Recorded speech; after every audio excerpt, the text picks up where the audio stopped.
Today we're sewing another free pattern from Tiana's Closet. This is the Mauricia dress. The construction of this dress is very similar to the Camille dress that we sewed together last week, with the exception of the vertical front and back darts, the elastic at the bottoms of the sleeves, and the ruffle along the bottom hem. This dress pattern is suitable for all sewing levels, and we're going to be sewing it from start to finish together. I hope you join me. Let's get started. Here is the wrong side of my front dress piece, and I've marked the darts onto the wrong side of the fabric from the pattern piece. Now I'm going to pin them in place, folding the dart in half and pinning through one dart leg and out the other. For both bust darts. Once they're pinned, I'm going to sew them in place, sewing from the outside edge to the point, leaving thread tails at the point to tie them in knots.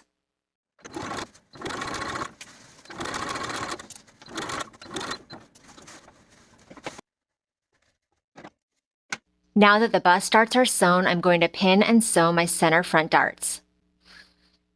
Once again, folding them in half and pinning through one dart leg and out the other.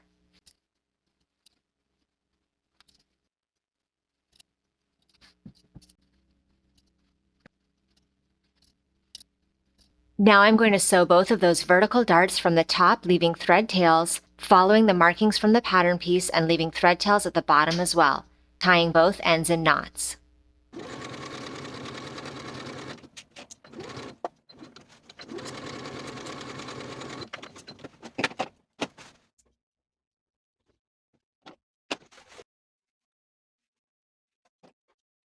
Press the bust darts down toward the bottom of the dress and the center darts toward the center. Prepare both of the back vertical center darts in the same way as we did for the front.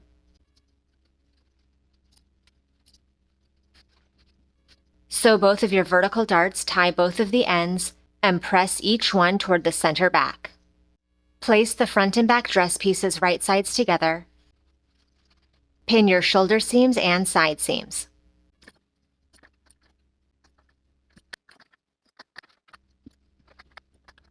Sew both of your side seams and both of the shoulder seams with a 1/2 inch seam allowance. Finish the raw edges and press them toward the back of the garment.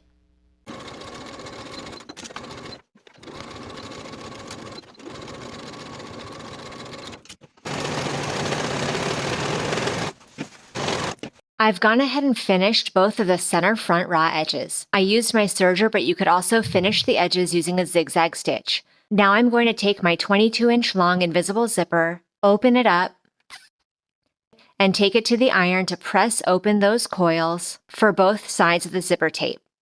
Now I'm ready to attach the zipper. I'm going to place the right side of the zipper right sides together with the right back piece. I want the top zipper stop to be a 1/2 inch away from the raw neckline edge. I want my zipper teeth to be 3/4 inch away from the finished edge of the back. And pin in place from the top to the bottom of the zipper. Using a zipper foot or an invisible zipper foot, sew from the top to as far as you can get to the bottom of the zipper, stitching as close to the teeth as possible.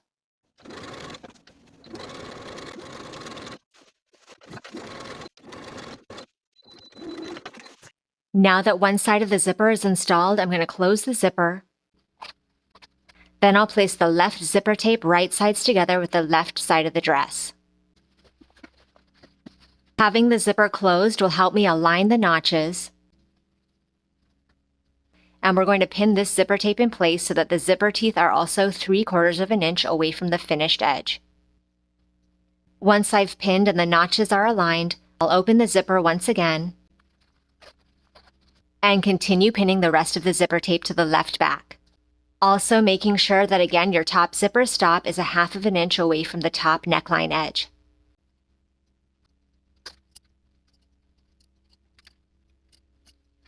Now I'll sew this side of the zipper tape close to the zipper teeth from top to as far as I can get to the bottom, just as we did on the other side.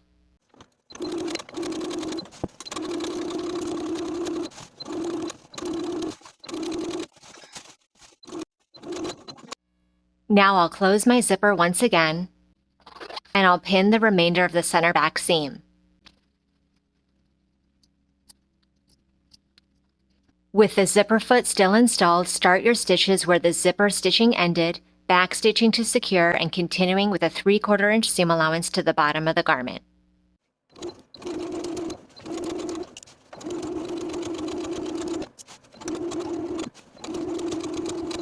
Take your sleeve to the ironing board and press the bottom hem to the wrong side by 2.5 inches. Once that's pressed in place, you're also going to fold the raw edge once again to the wrong side, this time by 1/2 inch. Open out both of those creases for now and place your sleeve right sides together along the short edges and pin in place. Sew your underarm seam with a 1/2 inch seam allowance, finish the raw edges and press the seam allowance toward the back of the sleeve.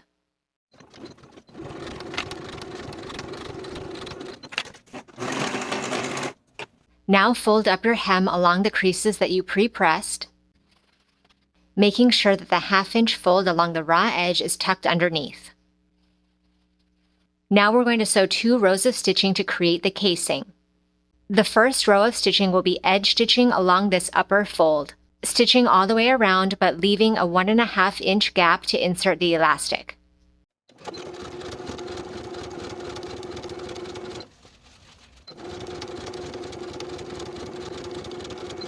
Now that we've edge stitched that first set of stitching, we're going to sew another row of stitching all the way around a 1/2 inch below the original stitch line. This time you do not need to leave an opening.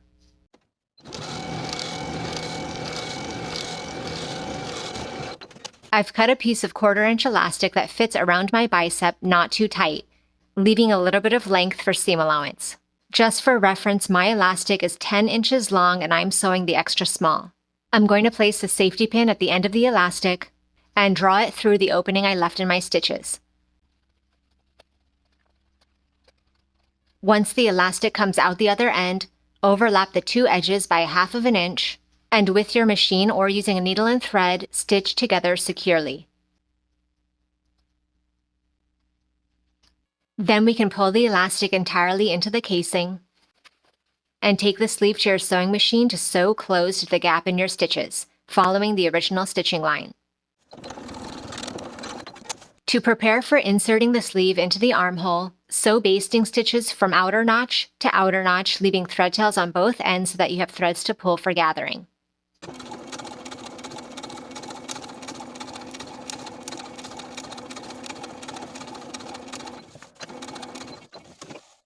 Now I'll place my sleeve inside the armhole so that the materials are right sides together, matching the underarm seam and pinning in place. Also match your notches that indicate front and back and pin in place. Then start pulling your basting stitches so that the sleeve fits inside the armhole.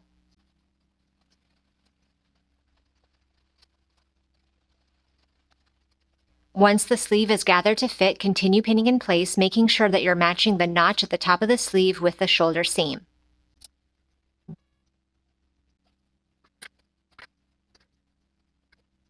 Sew your sleeve in place all the way around with a 1/2 inch seam allowance, finish the raw edges, and repeat the entire process to attach your opposite sleeve.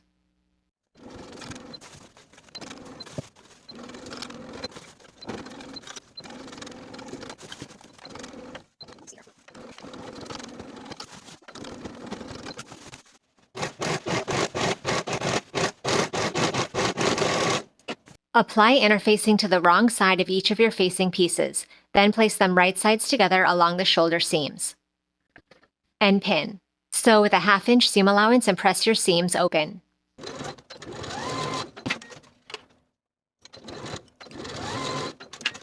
Finish the outer edges of the facing in your preferred method.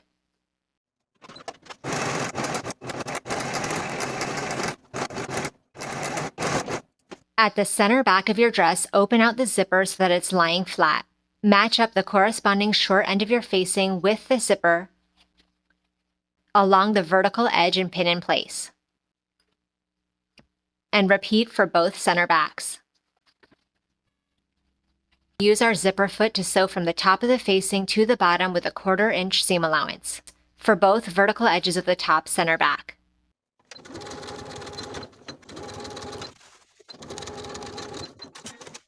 Now that the short ends of the facing are sewn in place, Turn that zipper seam allowance so that it's right sides together with the back dress along our stitching line and pin in place.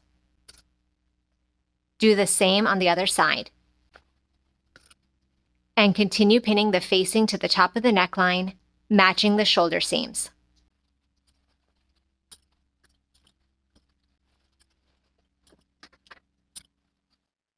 And we'll sew the facing to the neckline from center back to center back with a 1/2 inch seam allowance.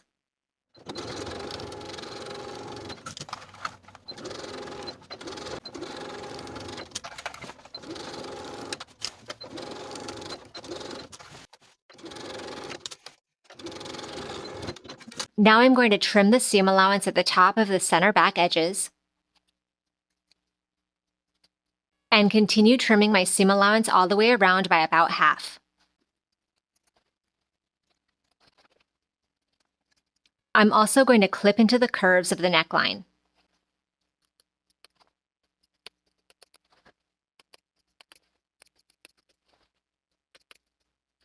Then we're going to understitch the facing. Turn the facing away from the garment. Sew the seam allowance to the facing from center back to center back, about 1/8 of an inch away from the original stitching line. The presser foot won't allow you to sew all the way to the corner, so stitch as far as you can and backstitch to secure.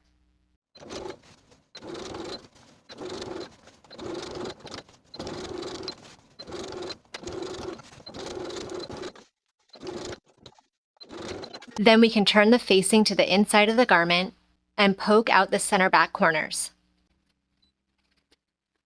And then give that neckline a good press. Additionally, to secure the facing to the inside of the dress, you can stitch on the outside of the garment through the shoulder seam, catching the facing as you go, and doing this on both sides.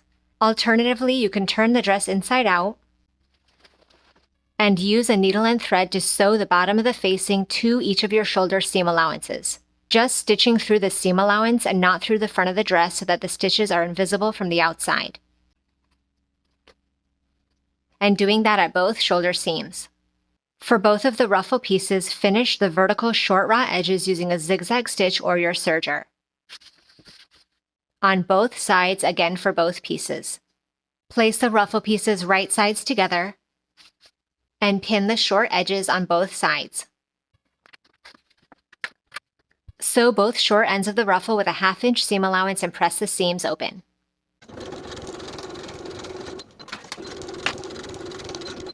Now to hem the bottom of the ruffle, I'm going to finish one long outer edge all the way around.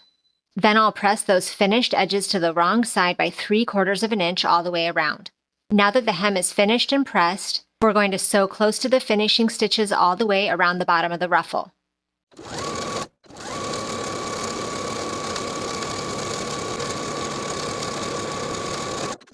Now along the opposite raw edge of the ruffle, we're going to sew basting stitches from one seam all the way to the other, leaving thread tails on both ends so that you have threads to pull for gathering. Then start a fresh set of stitches on the other side of the seam, again leaving thread tails. Continue sewing until you're back on the other side of the seam that you began your stitches at, again leaving thread tails for gathering.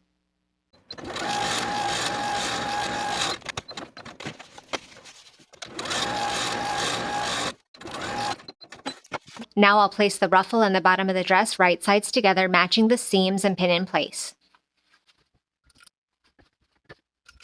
Then I'll start pulling my basting stitches to gather the ruffle so that it fits the bottom of the dress.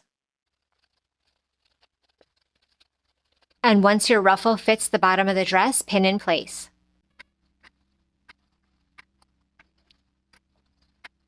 Now that I've gathered and attached the back portion of the ruffle, I'm going to repeat the process to pull the basting stitches for the front ruffle and pin in place. Now we can sew the ruffle to the bottom of the dress all the way around with a 1/2 inch seam allowance and finish the raw edges.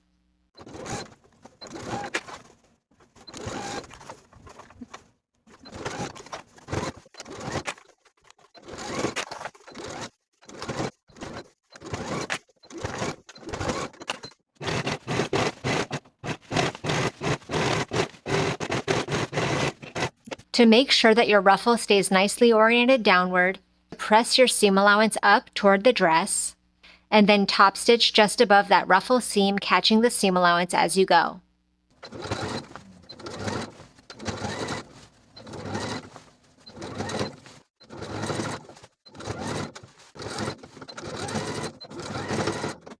And now the dress is complete. Thank you for watching this sew along. Make sure you subscribe to the channel so you don't miss notifications every time a new full-length sewing tutorial comes out. And I'll see you in the next video.